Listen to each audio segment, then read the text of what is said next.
What is going on, guys? Jason Burke here, Styles Clash for life. Coming at you on YouTube, and today I've got some football focus. The Pittsburgh Steelers played the Cincinnati Bengals last night on Monday Night Football in Week 4 of the 2019 NFL season. And in spite of the Steelers' slow starts, in spite of everything, in spite of coming in 0-3, in spite of the quarterback injury going down for the season, in spite of having to get trades for a safety and tight end because our guys are hurt, in spite of bad play calling, in spite of bad second half defense, bad coaching, in spite of it all, receivers not getting open, running game not getting going, everything. With our division being as weak as it was after Sunday, both the Ravens and Browns were 2-2, and the Bengals came in this week 0-3. So if we could get the win to get to 1-3, we'd be second place in the division, and playing possibly next week against the Ravens for first place at 2-3 in spite of all the troubles. And we got our first win last night. I apologize for this video being a day late, but I went to the game last night and I got to see in person with very good seats, thanks to my friends. I got to see our first win of the season. Pittsburgh beats the Bengals 27-3. Again, much improved on both sides of the ball. The defense, in the first half of games since the Patriots game ended, we've been great. The last 3 games, first half of the defense, lights out. Second half has been terrible because they've been on the field way too much. This game, they played entirely great on defense, both halves. The Bengals were only in our red zone, I think, twice in this game, and both times we got turnovers, taking 6, if not 14 points off the board. Big-time momentum swings, getting turnovers. On top of the 2 turnovers, we also got 8 sacks in this game.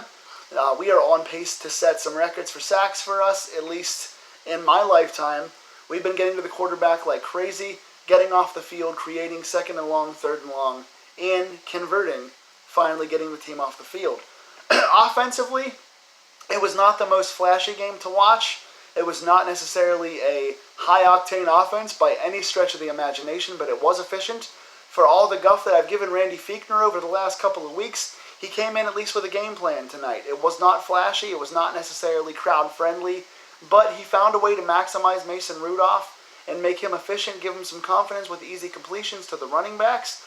They used a lot of motion in this game, which was nice, getting Deontay Johnson and other guys across the formation, splitting out different guys, getting Rudolph to run to the sides, kind of bootleg out and get throwing from the sides of the field instead of throwing the middle of the field, which was nice for him. Short completions, some dink and dunk stuff, getting the running backs out open in the flats, using the Wildcat with Jalen Samuels playing quarterback and either taking the direct snap or handing it off or pitching it to either Deontay Johnson or James Conner. That worked pretty well. I don't know if it's going to work next week because the Ravens will have time to scout it and they're a much better defense than the Bengals are, but it worked this week. You play who's on the schedule, and the Bengals are not really a good team, but they are a solid offense, even with A.J. Green being out. Boyd's been a solid number 2, John Ross has been a good deep threat, and the tight end by committee has been good, and Joe Mixon's pretty good. So, in spite of the Bengals being 0-3 and not being very good, you play who's on the schedule, you get the win, and you do so 27-3 in convincing fashion. Again, this offense was very conservative. Some of the play calling was still a little rough, but at least they changed it up. At least they got use out of their guys who were good in space, making them miss tackles in Conner and Samuels, and at least they got Rudolph some easy completions. So here are the stats for the game. Mason Rudolph, 24 of 28. That's in the 80-plus completion percentage for only 229 yards, but again, short, efficient passes. 2 touchdowns, no picks. No turnovers is important for Rudolph in this game. Jalen Samuels, 10 carries for 26 yards and a touchdown, but also 8 catches for 57 yards. James Conner, 10 carries for 42 yards, but also 8 catches for 83 yards and a touchdown. And Deontay Johnson, 6 catches for 77 yards and a touchdown, also had a fumble early in the game. So the negative in this offense is not very receiver-heavy, and none of the receivers did much of anything aside from Deontay Johnson. Johnson had like a 35 to 40-yard touchdown, getting open on a good route, broken coverage by the Bengals, and scoring there. Aside from that, no one does anything. Juju Smith-Schuster, 3 catches, 15 yards on, I think, 4 targets. Not getting open in space, not getting downfield, not doing much of anything to break tackles or anything. 3 for 15 is all he had in this game. James Washington, 1 target, no catches, no yards. He has now 88 yards through 4 games this season. So for as excited as I was for these guys, Juju is not a number 1 receiver without a dominant number 1 to help him, without an Antonio Brown to take the safety off him and get one-on-one coverage. he's not proving to be a number one receiver. Washington, for all he did in the preseason and all the hype, is not getting open. He's getting a few downfield looks and that's it. One target yesterday and no catches. Switzer did not get on the field much. He's not breaking any tackles or getting anything long.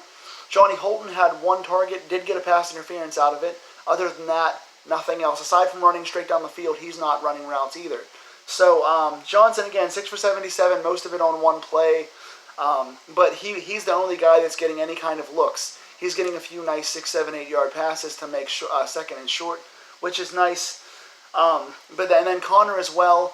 I don't think Connor's a number one back. He's not an every down back. I think Samuel's a little better. We don't have any stars or Le'Veon Bells on this team. But again, using both in receiving, as much as I love these guys, they're not stars, but using Connor and Samuels in the short receiving and getting second and short and third and short as running backs, really good use of them here in this game. Connor 8 for 83 and a touchdown, very good at wide receiver, breaking tackles. Samuels converting several third downs, using the Wildcat well.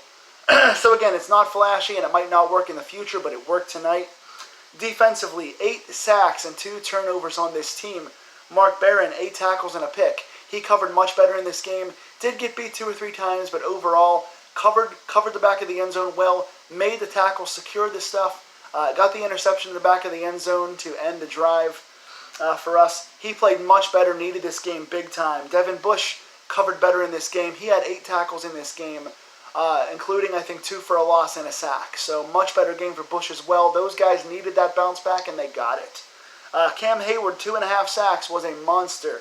T.J. Watt, 1.5 sacks, was a monster. Bud Dupree with a sack and a forced fumble, getting the ball out of our red zone and getting the turnover, taking points off the board for the Bengals. Big play for Dupree.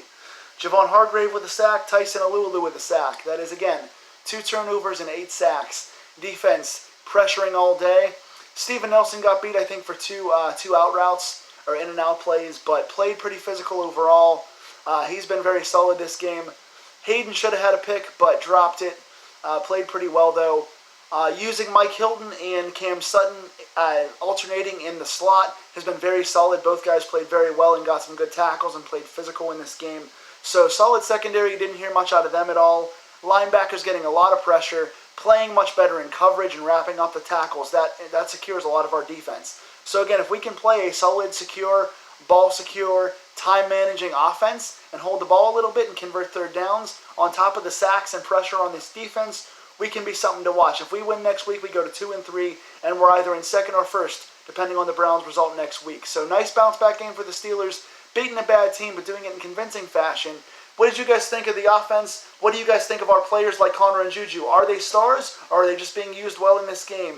Talk to me in the comments below, and I will see you guys next week. Congrats on your first win, Steelers. Good luck against the Ravens next week.